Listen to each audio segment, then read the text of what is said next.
మార్గదర్శి కేసులో రామోజీరావుకు శిక్ష తప్పదా? డిపాజిట్లు సేకరించడం నిబంధనలకు విరుద్ధం అని ఆర్బీఐ ఎందుకు చెప్పింది?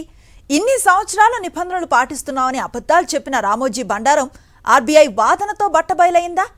కేసు నడుస్తూ ఉండగా సేకరించిన 2,000 కోట్ల డిపాజిట్లు ఎవరి జేబులోకి వెళ్లాయి? ఇలాంటి కేసులకు చట్టం ప్రకారం ఎలాంటి శిక్షలున్నాయి? దీనికి సంబంధించి సుప్రీంకోర్టు అడ్వకేట్ శివరాం రెడ్డితో మా ప్రతినిధి Raj Kumar face to face.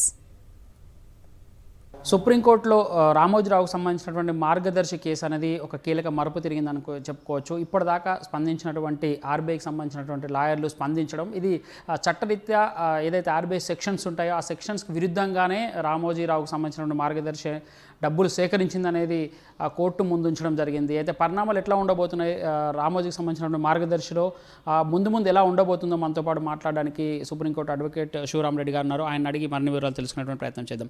Sir, రామోజీరావుకు సంబంధించినటువంటి కేసులో చాలా కీలక పరిణామం చెప్పుకోవచ్చు. ఎందుకంటే ఇప్పటిదాకా ఆర్బీఐ ఇంటర్వ్యూని కాలేదు. 2006 నుంచి చూస్తే 2024 దాకా కేసు నడుస్తూనే ఉంది. 2018లో కొంత మార్పు వచ్చినట్టు కనబడింది. వాళ్ళ వైపు అయితే ఫేవర్గా ఉందనేటువంటి సంకలెగురేసుకున్నటువంటి పరిస్థితి కనబడుతుంది. అసలు ఆర్బీఐ నిబంధనలు ఏం చెప్తున్నాయి సార్? నిజంగా రామోజీరావుకు సంబంధించినటువంటి మార్గదర్శి ఆర్బీఐ నిబంధనలు పాటించి డిపాజిట్ సేకరించిందా? ఇప్పుడు ఇంతవరకు రిజర్వ్ బ్యాంక్ ఆఫ్ ఇండియా ఏదైతే మనకు రెగ్యులేటరీ ఏజెన్సీ అనుకుంటామో భారతదేశంలో, ఇంతవరకు వాళ్ళు ఇంటర్వ్యూని కాకుండా ఇప్పుడు ఫస్ట్ టైం వచ్చేసి సుప్రీంకోర్టులో వాళ్ళు కూడా కౌంటర్ వేసి, సో దాంట్లో ఇందులో ప్రైమా ఫేసి యాక్చువల్గా ఇందులో డిపాజిట్లు సేకరించడం అనేది నిబంధనల విరుద్ధంగా జరిగిందని చెప్పేసి వారు కూడా కౌంటర్ వేయడం అనేది ఒక పెద్ద పరిణామం ఉంది.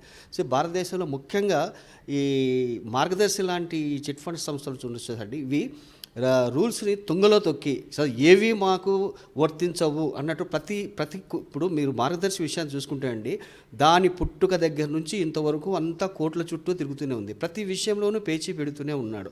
ఇప్పుడు మీరు ఒకటి చెప్తే అది నాకు వర్తించదు అంటాడు, భారతదేశ చట్టాలు వర్తించవు అంటాడు, రాష్ట్ర చట్టాలు వర్తించవు అంటాడు, చిట్ ఫండ్ చట్టాలు వర్తించవు అంటాడు, కంపెనీ రెగ్యులేషన్స్ లేకపోతే కంపెనీ కార్పొరేట్ అఫైర్స్ మినిస్ట్రీ లేకపోతే కంపెనీస్ యాక్టు నాకు అదేది వాళ్ళకు అనుకూలంగా ఉంటే వర్తిస్తుంది, అనుకూలంగా లేకపోతే వర్తిస్తుంది అంటారు.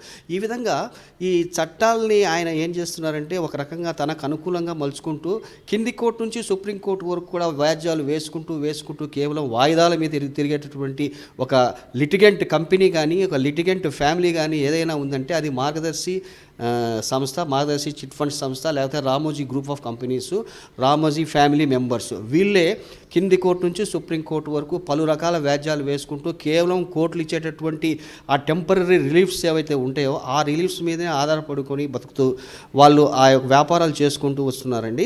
ఇప్పుడు ఈ దశలో రిజర్వ్ బ్యాంక్ ఆఫ్ ఇండియా ఏదైతే రెగ్యులేటరీ ఏజెన్సీ ఉందో ఈ నాన్ బ్యాంకింగ్ ఫైనాన్స్ కంపెనీస్ లేకపోతే బ్యాంకింగ్ సంస్థకు సంబంధించి వాళ్ళు ఫస్ట్ టైం సుప్రీంకోర్టులో వాళ్ళు కూడాను కౌంటర్ వేయడం అనేది గొప్ప పరిణామం అండి. డెఫినెట్గా ఇన్నాళ్ళు రామోజీరావు సంస్థలు ముఖ్యంగా మార్గదర్శి సంస్థ చేస్తున్నటువంటి ఒక పిడివాదన ఏదైతే ఉందో ఆ పిడివాదన పటాపంచలే అవకాశం ఎంతైనా ఉంది. కనీసం ఇప్పటికైనా కార్పొరేట్ అఫైర్స్ మినిస్ట్రీ వాళ్ళు సీరియస్ ఫ్రాడ్ ఇన్వెస్టిగేషన్ ఆఫీసర్ని ఇమ్మీడియట్గా వాళ్ళు తీసుకొని ఈ మార్గదర్శి సంస్థలో ఏం జరుగుతున్న విషయాన్ని ఇప్పటికైనా నిగ్గు తేల్చాల్సిన అవసరం ఎంతైనా ఉందని చెప్పేసి నేను డిమాండ్ చేస్తాను. కంపెనీ ఎస్టాబ్లిష్ చేసేసి అక్కడ ఆ స్టేట్లో ఉన్నటువంటి ప్రజల డబ్బునంతా ఇష్టానుసారంగా తీసుకొని వాళ్ళకి నచ్చిన కంపెనీలో పెట్టి మేము లెక్క చెప్పము అంటే స్టేట్ గవర్నమెంట్కి సంబంధం ఉండదా? చూడండి, మీరు జ్యూరిస్డిక్షన్ అంటాం. ఇప్పుడు ఒక రాష్ట్రం, ఒక స్టేట్ అంటే ఏంటంటే అది రాజ్యాంగం ద్వారా ఏర్పడేటువంటి స్టేట్ కదా. ఆర్టికల్ 3 మనకంతా తెలిసిన విషయం కదా. ఒకసారి ఒక స్టేట్ ఆర్టికల్ 3 కింద, కాన్స్టిట్యూషన్ ఆఫ్ ఇండియా ఆర్టికల్ 3 కింద ఏర్పడిన తర్వాత దానికి రాజ్యాంగబద్ధత, చట్టబద్ధత ఉంటుంది. అది చేసిన చట్టాలకు చట్టబద్ధత ఉంటుంది. ఇప్పుడు ఏపీ డిపాజిటర్స్ ప్రొటెక్షన్ యాక్ట్ మనం ఒకటి ఉంది చూడండి. ఏపీ డిపాజిటర్ ప్రొటెక్షన్ యాక్ట్ ఎందుకు వచ్చిందంటే గతంలో ఇలాంటి డిపాజిట్లు తీసుకొని ఆ తర్వాత బోర్డు తిప్పేసిన సంస్థలు ఎన్నో ఉన్నాయి కాబట్టి డిపాజిటర్లు ప్రొటెక్ట్ చేయాల్సిన బాధ్యత, గురుతరమైన బాధ్యత రాష్ట్ర ప్రభుత్వం మీద ఉంది కాబట్టి ప్రొటెక్షన్ యాక్ట్ అని తీసుకొచ్చారు. మీరు సేకరించడమే తప్పు అని చట్టాలు చెప్తున్నప్పుడు సేకరించిన తర్వాత మా దగ్గర పెట్టుబడులు పెట్టేటువంటి డిపాజిటర్లు ఎవరు కూడాను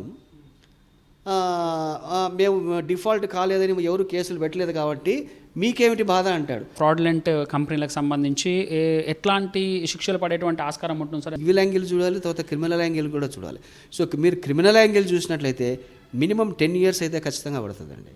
మినిమం 10 years సెంటెన్స్ అయితే ఖచ్చితంగా పడేటువంటి అవకాశాలు ఇందులో ఈ ఫ్రాడ్యులెంట్ వ్యవహారాలలో ఉంటాయన్నమాట. ఇంకోవైపు ఆర్బీఐ నిబంధనలు తుంగలో తొక్కడం అనేది చాలా పెద్ద కేసుగా పరిగణిస్తారు. సో ఆర్బీఐ ఇంటర్వ్యూన్ అవడం కూడా కొంతవరకు ఈ కేసుకు సంబంధించినటువంటి పురోగతిలో తోడ్పడుతుంది. సో ఇట్లాంటి కేసులలో, చీటింగ్ కేసులు, ఇట్లాంటి కేసులలో దాదాపుగా 10 సంవత్సరాల వరకు శిక్ష పడుతుందని చెప్పేసి సుప్రీంకోర్టు అడ్వకేట్ శివరాం రెడ్డి గారు చెప్తున్నారు. వీడియో జర్నలిస్ట్ చందుతో రాజ్ కుమార్ ఫర్ సాక్షి టీవీ, హైదరాబాద్.